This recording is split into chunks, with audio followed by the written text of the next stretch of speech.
예, 안녕하십니까. 책 읽는 자유인 채널을 운영하고 있는 이선입니다. 예, 오늘 세 번째 시간입니다.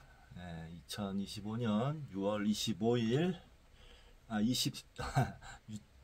6월 21일 토요일, 지금 시각은 저녁 8시 21분입니다. 저는 아까 저녁 때 잠시였죠. 그 추계시대 미디어북을 한 다음에 운동을 했습니다. 오랜만에 애물단지 러닝머신을 1시간 타고 그 다음에 청소를 좀 하고 샤워하고 그리고 좀 쉬다가 자리에 앉았습니다. 지금 오늘 토요일이기 때문에 오늘 이번 시간 마지막 하고 소주를 또 오늘 한잔 하고 잘 생각입니다. 예. 자, 오늘 이번 시간은 돈의 철학 미디어북을 할 텐데요. 들어가기 전에 또 책을 소개시켜 드리도록 하겠습니다. 자, 이야기 파라독스. 파라독스라는 거는 역설이죠, 역설. 제가 역설에 관심이 많습니다. 저 지금 공부하고 있는 중론도 전부 역설로 이루어져 있잖아요. 그런 맥락으로 제가 이제 역설에 관심이 많은데, 이 책은 논리와 수학의 새로운 세계, 파라독스란 상식을 벗어난 수학적 결과를 말합니다. 자, 이제 우리 함께 파라독스 여행을 떠나봅시다. 마틴 가드너 지음, 이충호 옮김, 김용훈 추천 감수, 사계절. 여기 이충호라는 분은 번역가로 아주 유명합니다. 좋은 책을 많이 번역하셨어요. 특히 과학서적을. 그리고 지은이 마틴 가드너는 미국의 유명한 수학자. 제가 수학이 약해서 이런 책으로 글로 수학을 접하는 것도 좋을 것 같고, 이것도 책 쇼핑을 하다가 샀는데 평가가 아주 좋더라고요. 저는 평가 좋은 책만 삽니다. 그래서 속은 적도 있지만 평가가 아무튼 좋더라고요. 그래서 제 관심도 있는 분야고 해서 샀습니다. 언제 읽을지는 잘 모르겠지만 이게 짧게 돼 있거든요. 심심할 때 한 번씩 읽어봐야 될 것 같아요. 시간이 있을 때. 자, 이번 시간은 돈의 철학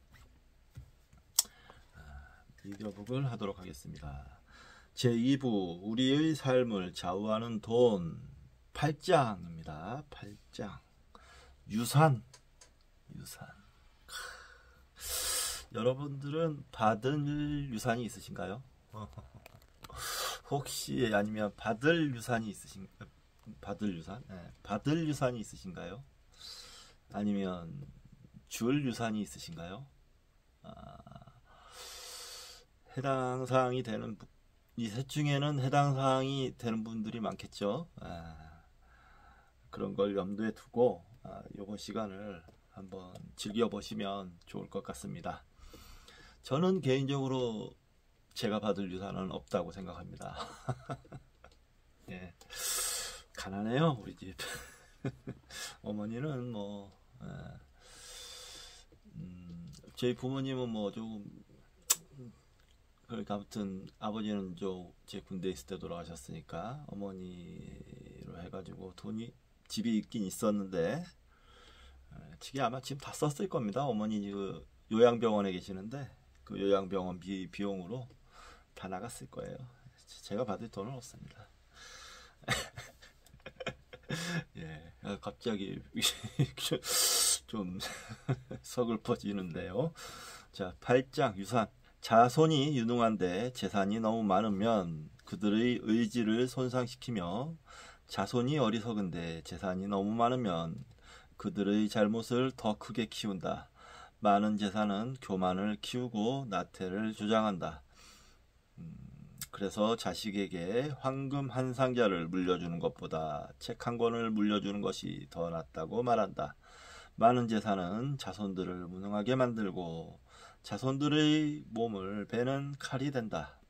자기 노력으로 얻지 않은 재물 때문에 자신의 신세를 망치고 집안을 몰락으로 이끌고 세상을 혼탁하게 만드는 예가 너무도 많다. 생각해보면 글쎄 뭐 유산을 뭐 자손에게 지혜롭게 나눠줬던 얘기를 기억이 잘 안 나요. 근데 지금 이제 현 시대에는 그런 사람이 보이죠. 빌 게이츠. 그 사람은 세계 최고의 부자인데 자식들에게 많은 재산을 남기지 않겠다고 선언도 했고 그렇게 알려져 있어요. 그런 거는 굉장히 본받을 만하고 지혜로운 사람이 아닌가 정말 그렇게 생각합니다. 그 자식들도 공부를 열심히 지금 하고 자기들 앞가림을 해나가면서 살고 있는 걸로 알고 있습니다. 자식 이기는 부모 없다고 하는데 뭐 그것도 두고 봐야지 알겠죠. 유산은 몸을 베는 칼. 돈을 모아 무엇을 할 것인가? 이것은 돈을 모은 자나 모으지 않은 자나 공통으로 갖는 의문이다. 재산을 모으는 첫째 목적은 생활의 안정, 경제적 독립이다. 그렇죠. 그것이 어느 결에 자손의 행복을 염려하는 부모의 심정으로 바뀐다. 많은 재산을 모아 자녀들에게 많이 물려주고 싶다는 세속적인 욕망으로 바뀌는 것이다. 그런가요? 저는 자식이 없어서 모르겠습니다. 뭐 자식을 많이 아주 사랑하면 뭐 많은 걸 해주고 싶고 그러다 보면 재산도 물려주고 싶고 그럴 수도 있을 것도 같아요. 누구나 자식들을 건강하게 키워서 충분한 교육을 받게 한 뒤 상당한 재산을 나눠주면 그걸로 행복하리라 생각한다. 이것은 잘못된 환상이다. 특히 상당한 재산이 문제이다. 그것은 도리어 자녀를 불행에 빠뜨린다. 지금 여기 우리 자본주의 체계에서는 이 욕망을 최대한 막 발현시키는 이런 자본주의 체제에서는 개연성이 굉장히 높은 얘기죠. 지금 이게. 자, 재산을 남기면 자손에게 태만과 타락을 가르칠 뿐이다. 자손을 위해서라면 문전옥답을 사는 게 아니다. 옛 중국의 지식인들은 재산은 화의 문이요 유산은 몸을 베는 칼이라는 말로 유산의 상속을 경계했다. 그 이유로 세 가지를 들었다.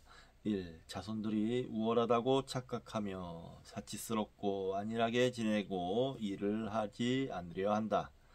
2. 교만하고 나태해지기 쉽다. 3. 적이나 화를 부르기 쉽다. 좋은 말입니다. 그럴 수밖에 없죠. 인간 세상이라는 게 삭막하고 쉽니다. 살벌하고. 한마디로 자원을 뺏고 뺏기는 세상이라고 얘기할 수 있지 않습니까? 자, 100억 원을 상속받게 될 10살짜리 아이가 자라면서 자기는 일을 하지 않아도 된다고 생각하면 문제가 된다. 그런 아이들에게는 자신의 능력을 개발하려는 의욕이 생기지 않는다. 물질적 욕구의 충족뿐만 아니라 심리적 여유로부터 나오는 과잉보호나 지나친 애정의 표현은 성취욕을 저하시키는 원인이 된다. 인생의 궁극적 목표인 행복이 무엇이냐고 묻는다면 선뜻 답하기가 어렵다. 하지만 그것은 결코 부모가 물려줄 수 없는 것이다. 아니죠. 부모가 충분히 물려줄 수 있습니다. 도움도 줄 수 있고 어떻게 양육 기르느냐에 따라서 아이가 궁극적 인생의 목표 행복을 찾아갈 수 있는 방법을 알려줄 수 있어요, 부모들이.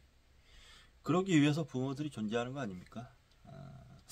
이분은 보면 뭐 인용을 하는 문장들은 좋은 문장들이 많은데 자기 생각을 얘기할 때는 오류에 빠지거나 모순에 빠지거나 한계에 빠지거나 이런 경우가 많아요. 좀 약간 구멍이 숭숭 뚫려 있다고 할까? 이런 분들의 특징이 책은 많이 읽지만 수행을 안 해요. 사색을 좀 등한시 하시는 것 같아요. 자료를 모으는 그런 능력은 좋은데 사색하는 능력은 좀 떨어져 보인다. 이런 생각이 듭니다. 임성민이라고 고려대학교 경기학과와 동대학원 무역학과 경영학 석사 박사 하셨다고. 해운회사에도 다니고. 그러니까 실무형이신 것 같아요. 이런 분은 보면 실무적으로는 딱 부딪히면 사회적으로도 성공하고 그런 스타일의 사람이신데 학자로서는 좀 부족해 보입니다. 예.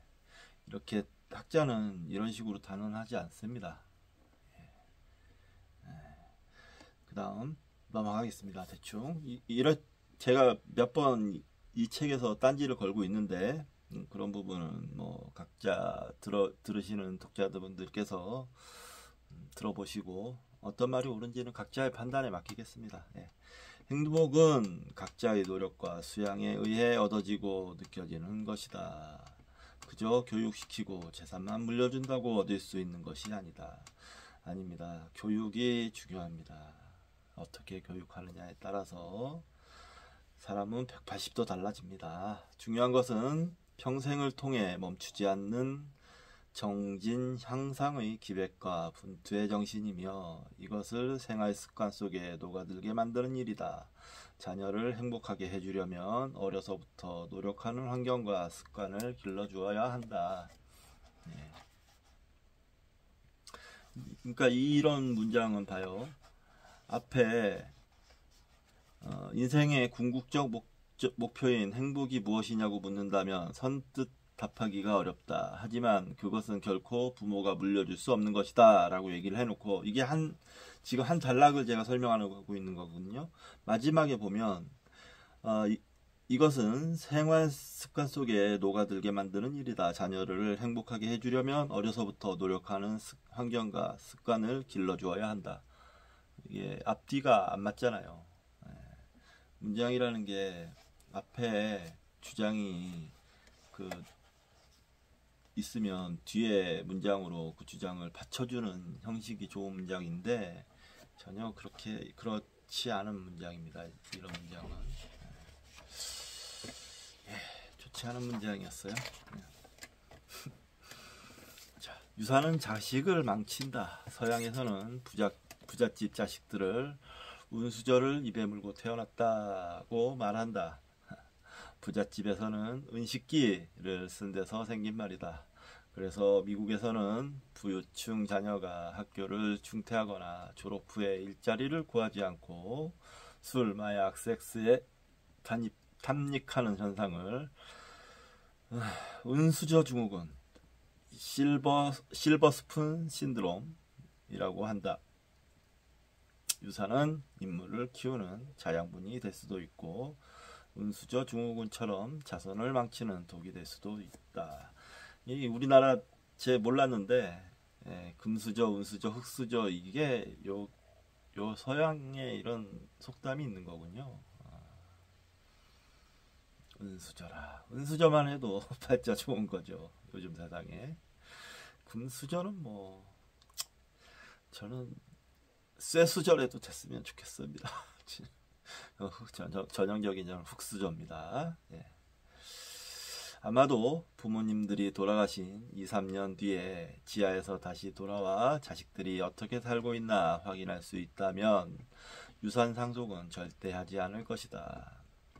이것도 일반화시키기에는 무리가 있는 말입니다. 다 그렇지 않습니다. 애들 잘 키우고 교육 잘 시키고 그런 상태에서 인간 만들어 좋은 사람이 성숙한 사람이 된 상태에서 유산을 물려준다면 그 사람은 또 그 돈을 제대로 잘 쓸 겁니다. 그러면 사회적으로도 긍정적인 현상이죠. 어떤 경우에도 부는 세습되기 힘든 유산이다. 이것도 문장이 안 좋아요. 어떤 경우에도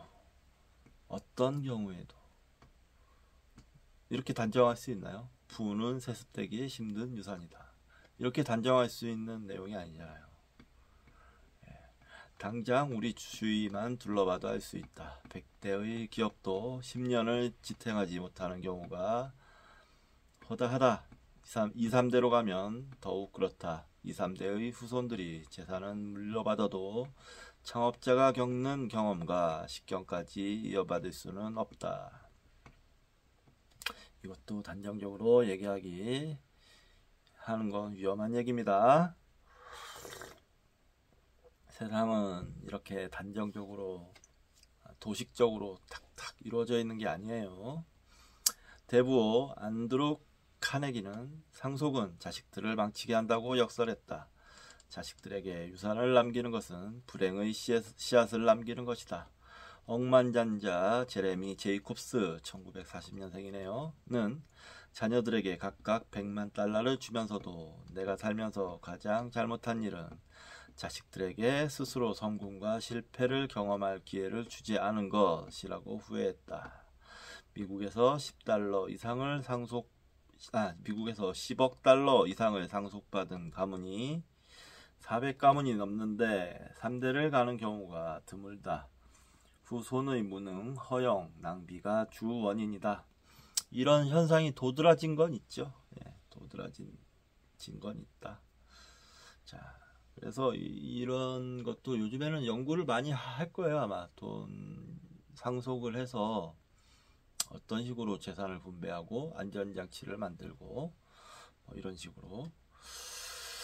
자, 돈을 쓰는 것도 돈을 버는 것 못지않게 어렵다. 재력가의 자손들 가운데 쓸만한 인간이 드문 까닭을 새길 필요가 있다. 하긴 뭐 재벌 3세들이 싸가지 없이 사회에 무리를 일으키고 이런 거는 드문 현상이 아니니까.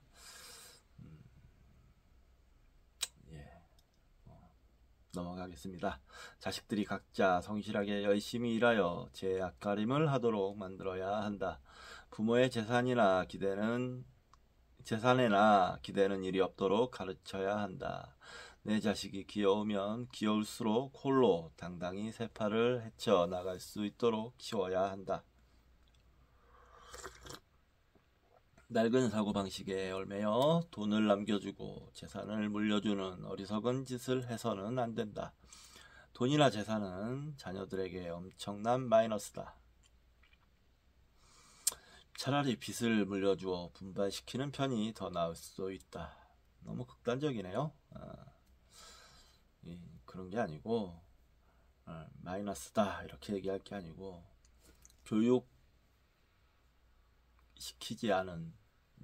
제대로 교육시키지 않은 자식에게 돈이나 재산만 남겨주는 것은 이라고 전제를 붙여야죠.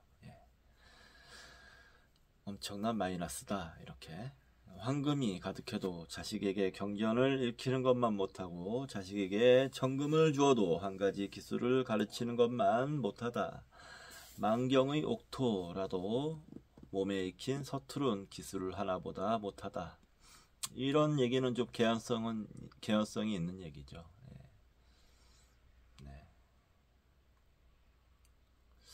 물고기를 잡아서 먹여주는 것보다 물고기 잡는 법을 알려주는 그런 지혜가 필요하죠. 자, 부가 세습되어서는 안 된다. 많은 재산에는 필연적으로 상속 문제가 따른다. 많은 부를 축적해 놓고 세상을 떠나면 상속자들은 유산으로 인해 서로가 상처를 입는 싸움을 하게 된다. 인간은 아버지의 죽음보다 유산의 상실을 더 오래 기억한다. 마키아벨리 1469년에서 1527년의 통찰이다. 예, 상속은 자식들을 의존적이고 이기적으로 만든다. 상속에 대한 기대는 2세의 독립의식과 전략정신을 해친다. 지나치게 많은 유산은 자식은 물론 사회까지 망친다. 이 말은 동의합니다. 눈에 드러나지 않지만 사회 전체의 창의성과 독립성을 좀먹는다. 왜 동의하냐면 이들이 부를 형성하는 데 있어서 혼자 한 게 아니지 않습니까? 이 사회에서 사회의 도움을 받고 이 시스템 내에서 부를 쌓았을 텐데 그 부를 누렸으면 자기가 죽었을 때 그 대가를 지불해야죠. 비용을 지불해야죠. 그래서 저는 상속세를 높이 매기는데 찬성하는 사람입니다. 제가 상속받을 것이 없어서 그러는 게 아니고 이치적으로 상속세를 높이 매겨서 그걸 사회 재분배 정책으로 선순환 시킬 수 있는 구조가 필요하다고 생각해요. 극빈층을 도와준다든가 국민연금에 쓰인다든가 이런 식으로 말입니다. 너무 한쪽으로 몰아주는 것도 좋지는 않지만 아무튼 좀 넓게 사회에 다시 회수된 돈을 좀 더 넓게 사회를 위해서 쓰이는 그런 선순환은 반드시 필요하다라고 생각합니다. 2006년 6월 워렌 버핏 1930년생이네요. 시 374억 달러 45조 원을 자선재단에 기부하겠다고 발표했다. 대단합니다. 포춘 편집인이 당신의 자녀들에게는 돌아가는 게 없느냐고 묻자 아니다. 많은 재산을 물려줬다. 부자가 조심해야 할 것은 자녀에게 뭔가를 할 수 있을 만큼만 물려줘야지 아무것도 할 필요가 없을 만큼 남겨줘서는 안 된다. 자식에게 너무 많은 돈을 물려주는 것은 자식을 위해서 좋지 않다. 부가 세습되어서는 안 된다고 답했다. 예. 오바마인가요? 어디에 오바마의 현인이라고 이분이 별명이 있는데 진짜 현인다운 답변입니다. 미국은 이런 점이 좀 무서운 거예요. 이런 사람들이 툭툭 튀어나옵니다. 네. 그리고 버핏은 당시 부시 정부가 추진했던 상속세 폐지안을 비판했다. 이 부시 이런 멍청한 짓들을 하고 있는 게 우파 이 부시 이것도 매파 그 우익 아닙니까? 우익 그 보수 아주 극보수에 가깝죠. 부시 같은 대통령이 전임 대통령으로 있어 놓으니 트럼프 같은 사람도 대통령으로 당선이 되고 그러는 겁니다. 참. 이 나라를 망쳐먹는 정책이지 이게. 버핏은 상속세는 매우 공정한 세금이며 기회의 균등이라는 이상의 실현을 위해 필요하다. 나처럼 부유한 사람들의 유산에서 더 많이 걷어야 한다. 사회의 자원이 귀족 가문처럼 대물림이 되어서는 안 된다. 상속세는 거대한 부를 공공재로 만들어 실력주의와 기회균등의 원칙을 지키는 역할을 한다. 상속세 폐지 대신 저소득 기구에 $1,000의 세금 공제 혜택을 줘야 한다고 역설했다. 상속세 폐지 반대 운동을 주도했던 윌리엄 게이츠, 이 사람은 빌 게이츠의 아버지네요. 윌리엄 게이츠는 상속세 폐지는 대부분의 미국 가정을 고통스럽게 만들면서 억만장자들의 자녀는 더욱 부자로 만들어줄 것이다. 수십억 달러의 세수가 감소되면 사회복지, 의료혜택, 환경보호, 예산 등을 줄일 수밖에 없다. 지속적 복지를 위해 상속세 존속이 필요하다며 반대운동을 펼쳤다. 그러니까 미국이란 나라가 제가 알기로는 1%의 그 극소수의 소수의 부자들이 80%의 자원을 독점하고 있다고 알고 있는데 어떻게 이런 상속세 폐지 운동을 상속세 폐지 정책을 하려고 할 수가 있죠? 이건 진짜 극우적인 상상 아닌가요? 극우라는 건 여기서 힘센 사람만 살아남아야 되고 그 힘센 사람들은 이미 힘이 세니까 더 세져야 한다. 완전히 그러니까 차원을 달리 해야 된다. 그러면서 지도층을 넘볼 수 없게끔 계급사회로 만들겠다. 이런 의도 아니겠어요? 부시는 여러모로 또라이였는데 그런 사람이 재선까지 하고 나중에 나라 2008년이었나요? 글로벌 금융위기까지 불러오고 나라 말아먹고 결국에는 오바마가로 바뀌면서 안정을 찾았지만 또 트럼프 같은 사람이 대통령이 되면서 미국이 지금 몸살이잖아요. 몸살. 아주 위태합니다. 미국이 그렇게 몸살이 나면 전 세계가 위태해지잖아요. 자, 이렇게 역사적 맥락이 있다. 트럼프의 지금 등장과 활약은 역사적 맥락이 있다. 이런 얘기를 좀 하고 싶었습니다. 특히 상속세 폐지는 미국의 대표적 문화의 하나인 기부 문화에 치명적인 타격을 줄 수 있다고 지적했다.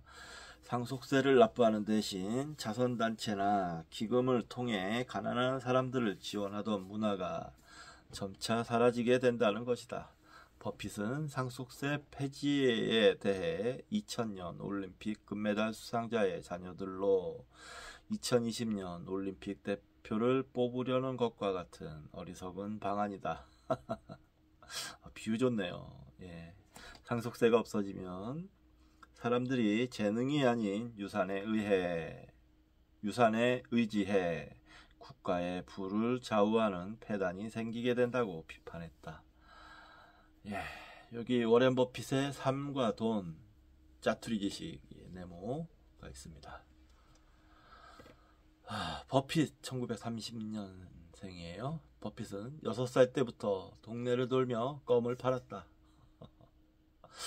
야, 껌파리에서 시작을 하셨네요. 6살 때 그것도 이후 줄곧 돈벌이에 몰두했다. 콜라, 주간지, 골프공을 팔았다. 10세에는 미식축구장에서 땅콩과 팝콘을 팔았다.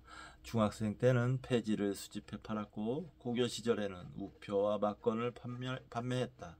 골프장 캐디, 세차장, 핀볼 기계, 롤스로이스 연구차 임대업, 농장 임대 등 10대 소년으로서는 상상할 수 없는 온갖 돈벌이에 손을 뻗쳤다. 버핏은 14세에 소득세를 내기 시작했고 16세부터 사업가의 수완을 보였다. 신문 배달로 모은 2,000달러를 미천으로 1,600제곱킬로미터 약 53만 평 농장을 1,200달러에 매입해 소작을 주었다. 17살 때 1947년에는 중고 핀볼 가게를 25달러에 사서 이발소에 설치하고 중고 핀볼 기계를 25달러에 사서 이발소에 설치하고 이익을 반분했다.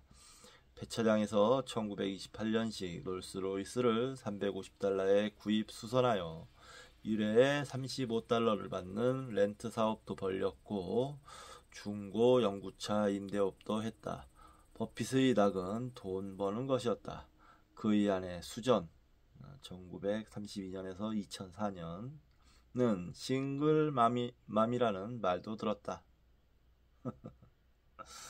주 표시가 또 있네요. 수전은 남편이 $10,000 정도를 모으면 가족에게 돌아올 것으로 기대했지만 버핏의 욕심은 끝이 없었다. 수전은 1977년 버핏을 떠나 27년간 별거 하다가 2004년 죽었다. 버핏은 이것을 인생 최대의 실수라며 가슴 아파했다.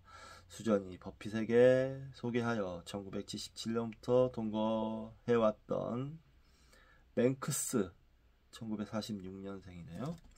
와 2006년 재혼했다.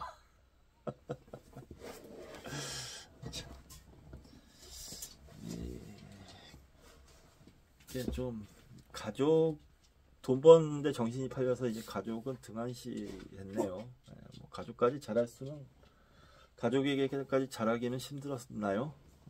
그랬을까요? 그는 1958년에 31,500달러에 구입한 벽돌집에 살고 있다. 그는 돈을 쓸 줄 모른다. 그가 주로 먹는 음식은 햄버거와 체리콜라이고 입고 있는 정장은 무명의 중국산이다. 그는 이남일녀의 자녀들에게도 구두쇠였다. 딸 수지는 좁은 부엌을 넓히기 위해 아버지에게 돈을 빌려달라고 했다가 돈을 빌리려면 은행에 가야지 라는 대꾸를 들었다. 아들 하워드가 농사를 짓고 싶다고 하자 월에는 농장을 사서 임대했다. 임대료는 수익금의 22에서 26%였다. 버핏은 좋은 집, 좋은 차 등은 관심이 없다. 내 관심은 버크셔 해서웨이 1965년 설립한 지주회사 해서웨이를 잘 경영해 주주들로부터 신뢰를 얻는 것뿐이다. 2020년 3월 현재 그의 재산 705억 달러, 우리 돈으로 88조 원, 2019년 12월 889억 달러였는데 코로나19로 인한 주가 하락으로 3개월 만에 184억 감소의 705억 달러의 99%를 보다 좋은 세상을 위해 쓰고 있다. 2006년부터 시작한 누적 기부액은 340억 달러, 41조 원 달러가 넘는다. 대단합니다. 예. 뭐 완벽한 인간은 아니지만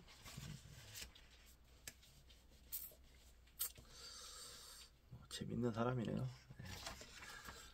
오늘의 왕자는 내일의 거지. 인생 최대의 기쁨은 스스로 인생을 개척해 나가는 것이다.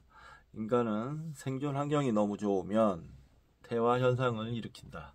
신체 및 정신, 특히 의지가 태화된다. 예, 의지.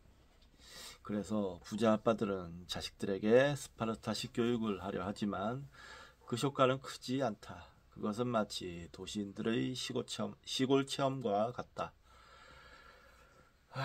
고통스럽고 어렵기보다는 낭만적 색채가 강하다. 이게 보면 자수성가한 아버지 밑에 뭐랄까 뛰어난 아들이 나오기가 힘들어요. 왜냐면 이게 워낙 엄격해서 그럴 거예요. 자기가 워낙 그렇게 힘들게 살았으니 자식들에게도 그런 엄격함을 강요하는 경향이 크겠죠. 그럼 자식이 그걸 버텨내질 못합니다. 마치 나무를 심어놓고 빨리 자라라고 계속 밟아대고 막 계속 밟아대는 것과 같아요.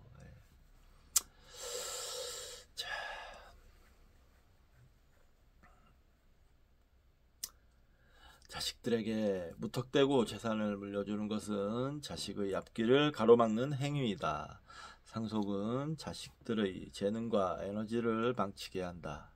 아버지 댁에서 축적한 부가 자식들의 손으로 넘어가면 그동안 소비를 억제당했던 자식들은 돈을 탕진하기 시작한다.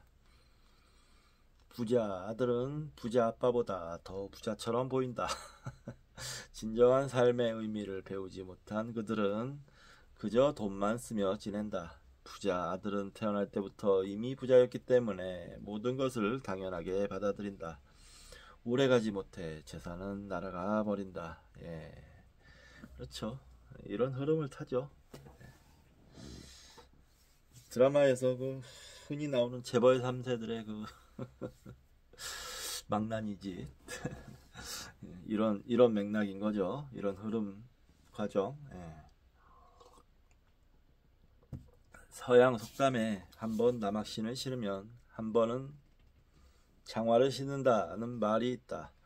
1대는 남학신을 신으며 돈을 모은다. 2대는 장화를 신고 그 돈을 쓰고 3대는 다시 남학신을 신게 된다. 할아버지가 열심히 일해서 재산을 축적하면 아들은 멋들어진 집을 짓고 낭비벽을 물려받은 손자는 집이며 가재도구도 모두 팔아치우고 급기야 거지가 된다는 말이다. 오늘의 왕자가 내일의 거지가 되는 경우를 너무도 자주 본다. 빈자는 현자를 낳고 현자는 부자를 낳고 부자는 탕자를 낳고 탕자는 빈자를 낳는 순환이 세상의 이치인 것이다. 네, 개연성이 있죠. 그런 거는 개연성은 있지만 다 이렇게 공식처럼 되는 건 아니죠. 네. 근데 개연성은 있습니다. 예. 창업자가 이룬 부의 성체는 통상 100년이 못 가고 무너진다. 집안을 일으키려면 평생 또는 수대의 노력이 필요하지만 말아먹는 것은 순식간이다. 아무리 위세등등한 부자 가문도 오래지 않아 몰락하고 만다. 부자의 후손들은 태어날 때부터 부자였기 때문에 부자의 생활 방식에 익숙해져 있고 그 생활 방식은 쉽게 바뀌지 않는다. 거대한 지출을 하려면 거대한 수입이 있어야 한다. 수입과 지출이 균형을 이루면 거만의 부도 견디지 못한다. 거만이라는 것은 거대할 거부할 때 많은 만만자를 썼습니다. 생뚱맞은 단어가 나왔네요. 부자 아들이 아버지보다 뛰어나지 못하면 재산은 점점 줄어든다. 부를 지키기가 어렵다. 일본 전국시대에 요도야 스네야스 1560년에서 1622년라는 걸출한 상인이 있었다. 성견지명, 정보력, 판단력, 결단력, 실행력, 체력 등을 갖춘 그는 한국의 정주영과 같은 기발한 아이디어로 큰 돈을 벌었다. 그는 검소한 생활로 일관하여 금은이 12개 곡간, 기타 가재류로 48개 곡간이 가득했다. 그런데 그의 아들 2대 시게야스는 호사스런 생활을 했다. 그는 다이묘의 저택을 본떠 호화저택을 지었다. 안채와 별채를 금으로 치장하고 드넓은 정원에는 진기한 나무와 돌로 조경을 했다. 사면을 유리로 장식한 여름 연회실이라는 방도 만들었다. 천장을 유리로 만들어 물을 채워 넣고 진기한 비단잉어와 금붕어가 헤엄쳐 다니는 것을 누워서 바라보며 즐겼다. 이러한 몰지각한 처신은 상인들은 나쁜 놈들이라는 이미지를 심어놓았고 결국 막부의 눈치총을 받아 재산은 몰수당하고 요도야 가문은 사라지고 말았다. 아이고 적당히 했어야죠. 눈치도 보고 뭔가 좀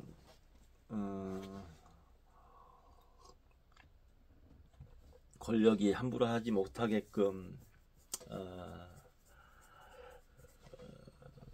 어떤 세력도 키워놓고 그렇게 했어야지. 이렇게 사치만 즐겼으니 만만하게 보였겠죠. 미국 부자의 20에서 30%는 10년 후 재산을 모두 잃고 기니를 걱정하는 지경으로 추락한다. 그래요. 미국 부자의 20에서 30%. 20년 후에는 40% 이상, 100년 후에는 90% 이상이 부자에서 빈자로 바뀐다. 유럽에서는 부를 100년 동안 가로 열고 3대를 넘어 유지해야 진짜 부자로 간주한다. 100년 전에 재산을 관리해주던 금융기관 가로 열고 대부분 스위스 은행과 부를 유지하면서 관계를 지속하는 경우에만 부자 가문의 칭호를 받는다. 그런데 100년 동안 부를 유지하는 확률은 10%에도 훨씬 못 미친다. 부자는 자주 변한다. 이런 게 건강한 사회죠. 예, 고이지 않고 계속 흘러가는 이렇게 건강한 사회입니다. 이건 아마 세금 제도가 잘 갖춰져 있어서 그럴 겁니다. 이렇게 세금 제도가 잘 갖춰지려면 사회적인 합의도 필요하고, 그런 사회적인 합의가 이루어지려면 사람들의 교양과 상식, 오랜만에 말씀드리네요. 제가 그렇게 중요시하는 교양과 상식이 갖춰져 있어야 됩니다. 예. 부자가 되는 데는 대담한 배짱과 세심한 주의가 필요하다. 부자가 되고 나면 그것을 지키는데 10배나 많은 노력이 필요하다. 네이션 로스차일드 1777년에서 1836년의 말이다. JP 모건 1837년에서 1913년은 이렇게 말했다.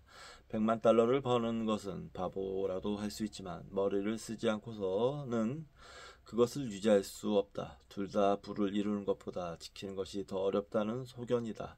돈은 지키기보다 벌기가 더 쉽다. 서양 속담이다.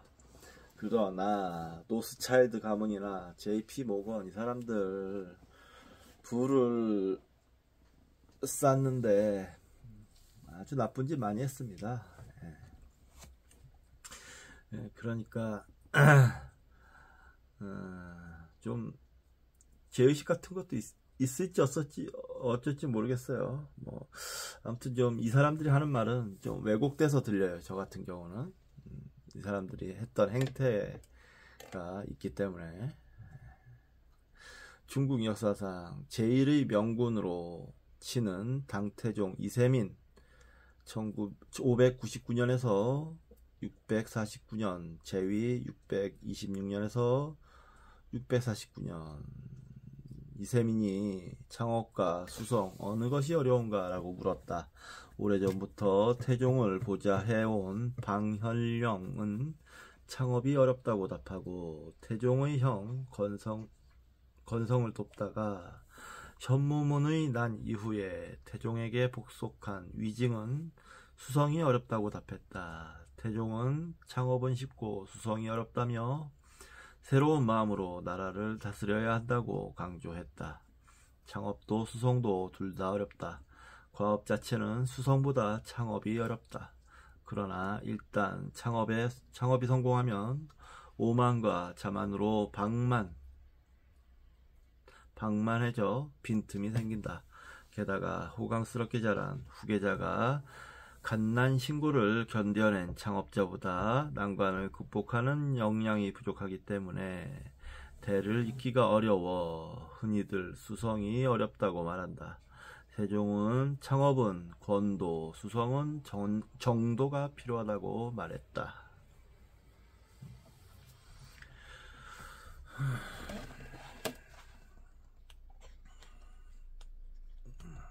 그 다음에 유산을 남기지 마라. 벌써 44분이 지나가네요.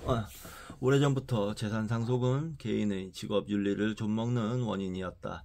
당신이 모은 재산은 당신의 경험, 기쁨, 자부심 그 자체였겠지만 상속자에게는 유혹이고 불안이다. 재산은 당신에게는 날개와 힘의 상징이지만 상속자에게는 통상 나태, 무기력, 허약함으로 이어진다. 상속자는 소중한 경험, 즉 성취라는 값진 경험의 기회를 잃어버릴 수도 있다.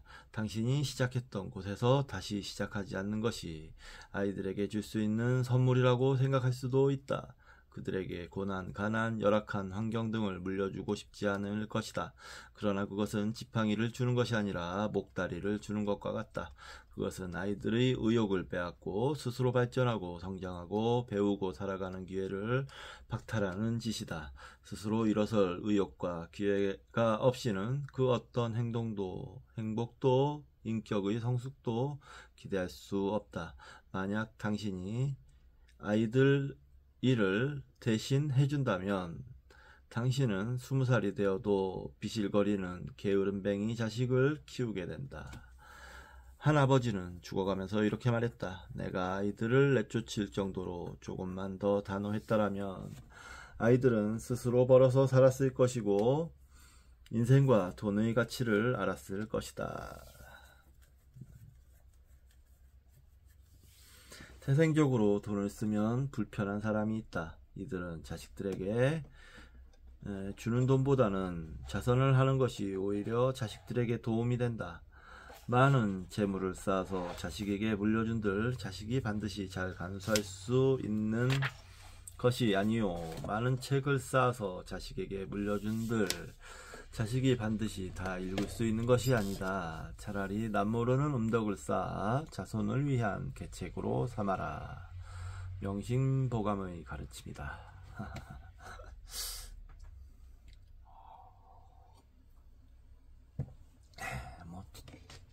좀 돈이 많으면 덕을 좀 많이 쌓는 게 가장 상책일 것 같아요. 주위를 좀 도와주고 주위 사람들을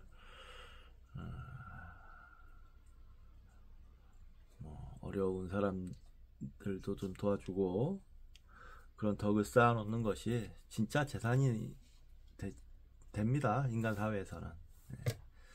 인간 사회에서는 뭐 물질 좀 이렇게 좀 인간 사회가 굴러가는 걸로 좀 살펴보면 물질보다 더 힘을 쓰는 게 인간관계더라고요. 재앙을 부르는 유산 싸움. 우리 사회에 부모 재산은 내 자산이라는 관념이 뿌리 깊다. 그러나 부모 재산이 자녀의 행복으로 이어지기보다는 불행의 씨앗이 되는 경우가 많다. 2004년 설날 경기도 파주에서 형이 동생 가족 3명을 살해하고 스스로 목숨을 끊는 참변이 일어났다. 형제들 중 동생이 상속받은 땅만 신도시 개발로 값이 올랐고 동생이 이를 처분해 큰돈을 만지게 되었다. 이에 장남은 아버지의 유산 분배 취지에 맞게 땅 판 돈을 다시 나누자고 요구했고 말다툼 끝에 동생 가족들에게 엽총을 난사한 것이다. 에휴. 자식이 아버지를 살해하고 아내가 남편의 정부 살해를 의뢰하는 가족 범죄의 배경은 상속 문제인 경우가 많다.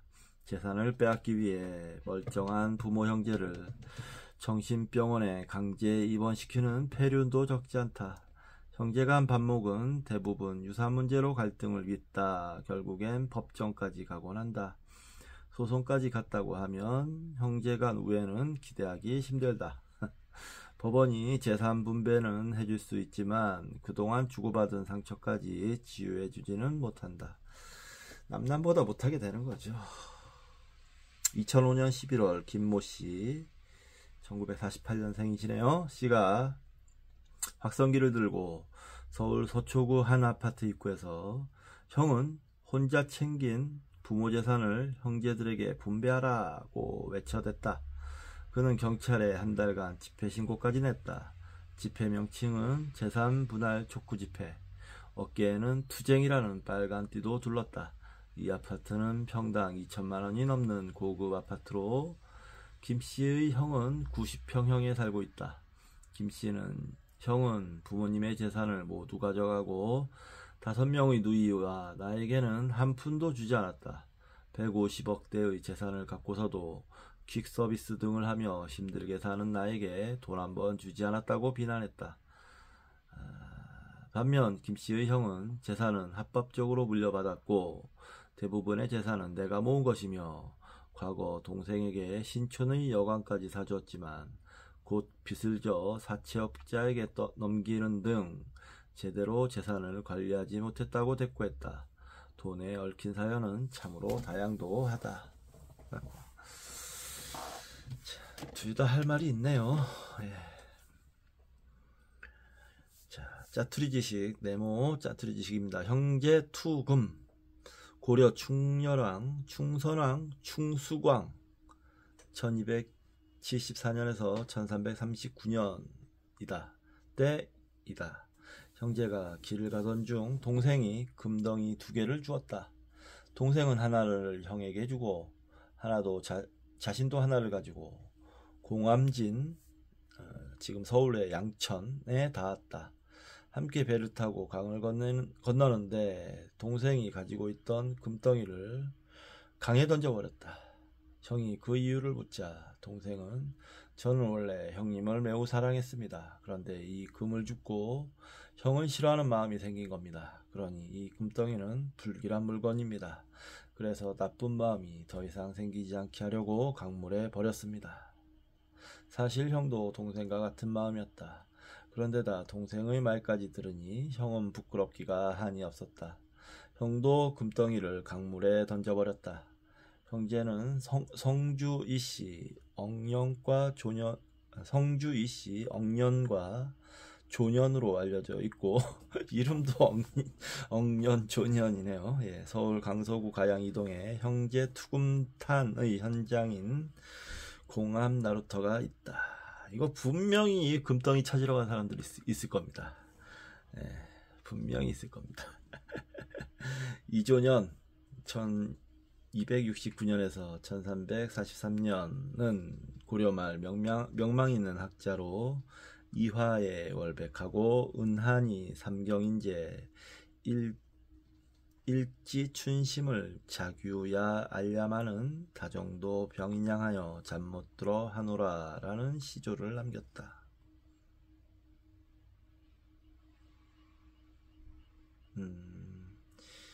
이조년이 남긴 시가 이거군요.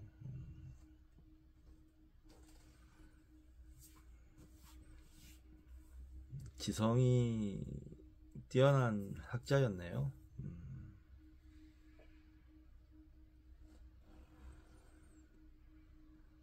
아마 억년이 동생이고 조년이 형이겠죠?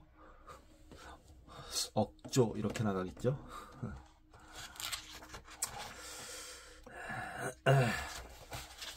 아름다운 이야기네요. 유산 기부와 유언장, 평소에 가진 재산을 사회에 환원하겠다고 공언했던 사람도 죽음을 눈앞에 두고 의식이 혼탁해지면 순식간에 가족 위주로 돌아서 버린다. 수십 년 동안 좋은 뜻을 입으로 되뇌었더라도 마지막 유언에서 마음을 바꿔버리면 평소의 의지와 신념이 퇴색해버리는 경우가 많다. 유언을 정정했을 때 해야 자기가 진정으로 원하는 의지를 정확하게 담아낼 수 있다. 굳이 나눔이나 공익을 염두에 둔 유언이 아니어도 좋다. 또렷한 정신으로 유언을 고민하다 보면 인생의 새로운 지침이 마련될 수도 있다. 유산을 기부하려면 우선 유산을 사회에 환원하겠다는 아름다운 마음을 갖는 것이 첫 번째 관문이다. 기부를 결심한 후에는 유언장을 작성한다. 유언장에는 본인의 재산 목록과 함께 이 재산을 언제 어떻게 누구에게 기부할 것인지를 적는다. 유언장이 완성되면 증인 2명을 참석시킨 가운데 공증인 앞에서 유언의 취지를 말하고 공증인의 공증을 받는다. 공증을 하는 이유는 유언장의 분실, 타인에 의한 의도적인 은닉빚, 파기 등을 피하기 위해서이다. 다음에는 상속집행인을 지정한다. 상속집행인은 상속기간에 고인의 재산을 관리하고 유언 내용을 집행하는 역할을 맡는다. 유언이 제대로 집행되기 위해서는 변호사 등 전문가와 상담을 거치는 것이 좋다.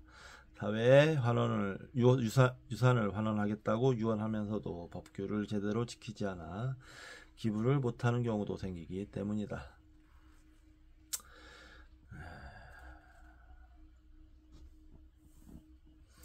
1993년 박모 씨는 전 재산을 어린이 보호재단에 기증한다는 유언을 남기고 자살했는데 그 재산은 어린이 보호단체가 아닌 외동딸에게 상속되었다. 박 씨는 죽기 전에 녹음 테이프 4개 분량의 긴 유언을 남겼지만 녹음한 유언의 경우 증인이 있어야 한다는 민법 1067조 규정을 지키지 않았기 때문이다. 이거는 뭐 이게 이런 법이 있어야 되나요? 이게 꼭 필요한 법인가요? 뭐 강제로 녹음을 했을 가능성이 있어서 그런 건가? 근데 좀 찝찝하네요. 좀 씁쓸하네요. 네.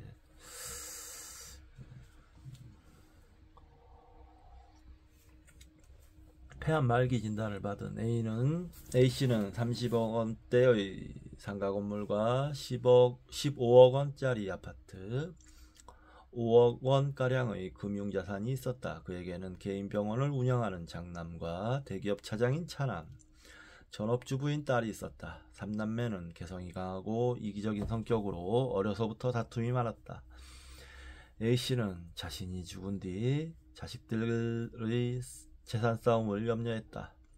고민 끝에 평소 병원 이전을 희망했던 장남에게는 상가, 집이 없던 차남에게는 아파트, 부유한 시댁을 둔 딸에게는 금융자산을 주기로 결심하고 자필로 유언장을 작성해 유언실 서랍에 보관했다.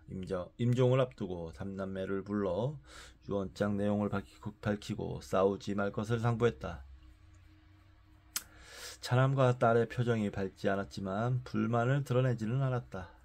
장례가 끝나자 차남과 딸은 민법에서 규정한 자필 증서에 의한 유언은 유언자가 그 전문과 연, 월일, 주소, 성명을 자필로 기재하고 날인해야 하는데 유언장에 일자와 날인이 빠져 유언장이 무효라며 법원에 상속재산 분할 청구 소송을 냈다. 치열한 법정 싸움 끝에 3남매가 비슷한 비율로 재산을 나누게 되었고 3남매는 원수지간이 되었다. 아버지가 이게 좀 미리 이렇게 좀 걱정이 됐으면 그냥 공평하게 3분의 1씩 해줬으면 어땠을까라는 생각이 드네요. 네.